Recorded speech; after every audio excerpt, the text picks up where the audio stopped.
trellis and the little swimming pool, and you know, maybe a little bit bigger than this area right here. And all the kids were playing in the pool. Jim's downstairs playing music. I'm upstairs. Christopher was little, and Joe always around the kids. If there was a kid, that's where you'd find Joe. It didn't matter. So of course he had to go over to the pool and see the kids. As he goes over to the pool, one of the kids decides he's gonna splash him. So he splashed Joe. So Joe's like, well, I'll fix your butt. He goes over and leans into the pool to splash the kid back. The entire pool collapsed. All you see is a rush of kids flying onto the lawn. Joe's standing there with a look of horror on his face like, what just happened? And I'm like, where's Joe? We gotta go. I was horrified. I was like, oh no, Joe. He felt bad. We've heard about that story for years. Every time we got together with these people, they would say, where's your brother? He owes me a pool. Sorry, Joe. We're still looking for some of those kids in Lynn. That's funny. That was Joe. He was always into something, always. Another time, my dad used to like to go down to Florida with the boys to go golfing. Everybody would meet at Debbie Robichaux's house in Orange, pack their bags, and off they go. So it was Jimmy, Joe, Phil, my father. I think that might have been, you didn't go that time, I don't think, right? So everybody loaded all their stuff into the van and they go all the way down to Florida. Everybody unpacks their stuff and they go in, and my dad's like, where's my bag? And they were all like, we don't know, where's your bag? My bag should be in the car, and they look, no bag. He goes, now I have no shoes. So my brother Joe said, well, I'll lend you a pair of my pants, Dad. And he's like, oh, okay, Joe, that would be great. Joe pulls out of his suitcase a pair of these hippie jam pants that were pink and orange, psychedelic, you know, gathered at the ankle. Now, we all know that anybody that knows my father knows how he dressed, so he was horrified. He said, take me to a Walmart. Joe looks at my father and says, you'll fit right in. Those are my stories for Joe.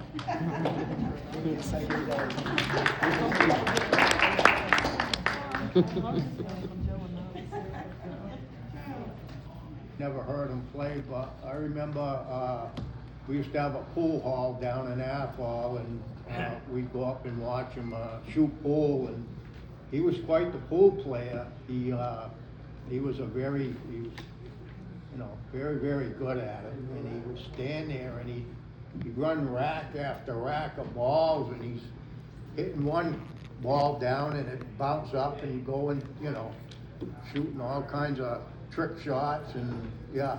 And he was a hustler. Yeah, he was, exactly, yeah, exactly. And that's how I remember him. And I know all the cooks, they loved the pools. They had the pools at the motel and different places. And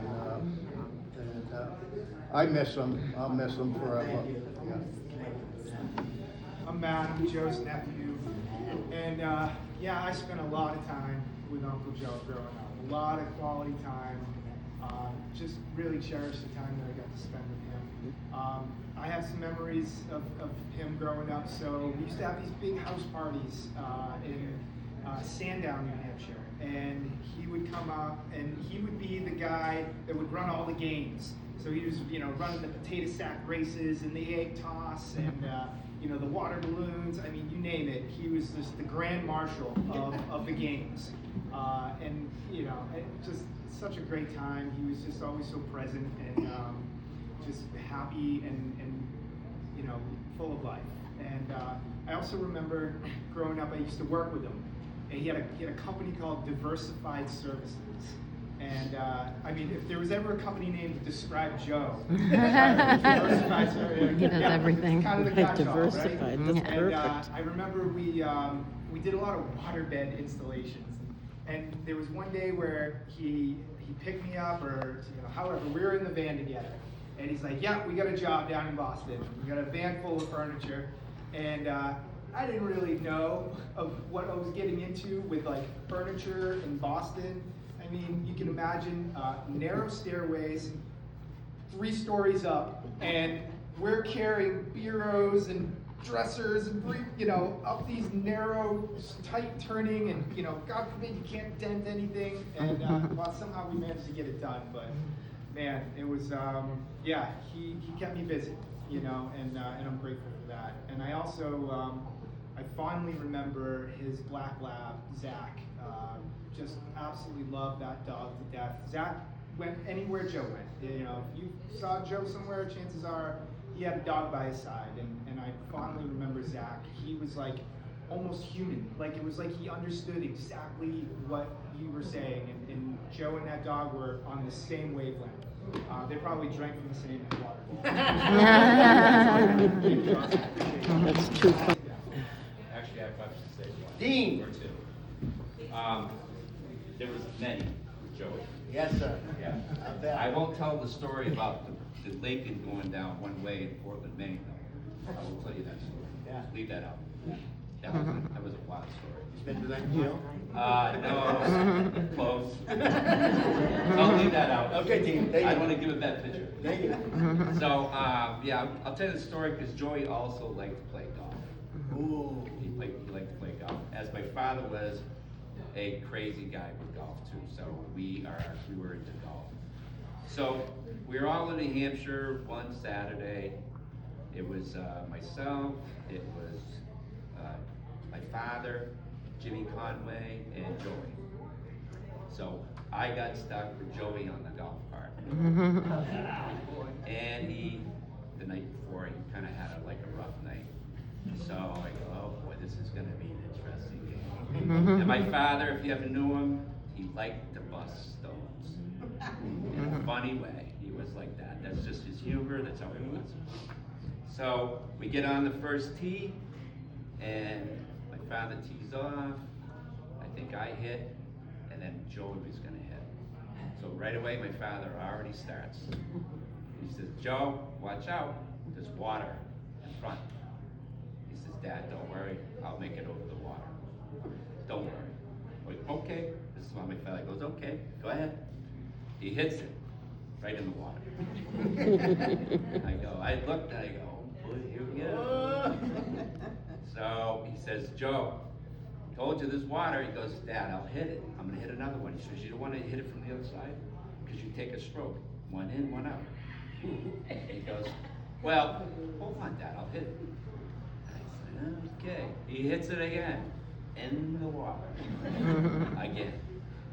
He says, Joe, I think that we should take the ball, we should hit it from the other side. Because now we're shooting almost 4. No, I'm gonna hit one more because I think I'm gonna get it over this time. He says, you sure, Joe? Okay. And I was like, this is gonna be good, man. He hits it and it's in. And my father just says, Joe, we gotta get going because they're gonna push us out of here. He says, you know what? He goes, you know what? You're right. Another time, you're right. So he gets in the car. He's all ticked off. And I'm sitting next to him. I said, you know, Joey, you should have listened to Dad. You should have took it and hit it on either side. So he looks at me and goes, you too? You're going to side with me too? I said, all right. I'm not going to say it anymore. But I said, you know what? Going forward, you know, Dad's just trying to get on your case. He's just trying to rile you up because that's what he does. And he's got right under your skin. He goes, I said, don't let the rest of this game wreck you, though. But he was frustrated the whole game. I think he shot like 100 and something. And I said, well, we probably won't play golf again for a while, Joey, will we? He goes, Dean, you know what? You need to just shut up. Nothing was coming out right. No. We had other stories. You know, I had a lot of stories, a lot of good times with Joe. He was a funny guy. He was a great brother. Yes, sir. I talked to Joey often. Yeah. He loved family. Yeah. He loved God. He loved his mother and father. He loved everybody, family. That's what it's all about. And I think I just want to leave with this. You got to stay close to family. You got to stay close to your parents. Yes, sir. You got to stay close to your children, Yes, your sir. grandkids, Yes, sir. your pastor, your church family, because this is what it's all about. That's right. We are living in one crazy world, and you gotta do that because you're only here once. So I just wanted to leave on that note. Dean, was he a good golfer? Was he good? He could hit it hard if he was, if it wasn't a rough night.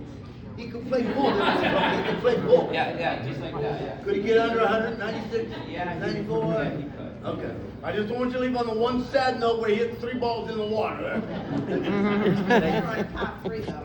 Yeah, par 3 would probably do. That was his favorite, par 3. That wasn't too complicated. He was just having a rough day that day. Who's got Willis? And I were born exactly the same day, the same month, the same year. March, my birthday is Thursday. Thursday. March 19th, 1955. Joe was 70 years old. September, Joe Cook would be 71. I'm 70. 70. 2 more days, I think, right? 3 more days, and I'll be 71. No, Thursday. Thursday I'll be 71. Anyway, Bruce Willis and I were born exactly the same. Bruce has a disease right now called aphasia. He does. Some Very and sad. stuff like that. Good stories. Anybody else another story? Just thinks to remember. We could go all day. Just think, Gene, thank you so much. Thanks for your brother. He was just cool. Just nothing like a brother. Yeah. Sometimes you want to kill him, and sometimes you don't. You want to kill us. But anyway, he was special. All right, I'm going to tell you a little story. This is my story. I knew the family. I knew Joe. I knew Dean. These guys all been in the church. I knew Matthew. I was with Christopher in the hospital. Christopher, he had that back surgery on his spine and all of that. I've been with the family. I know them. I got a phone call on a Tuesday night in October from Teresa. She said,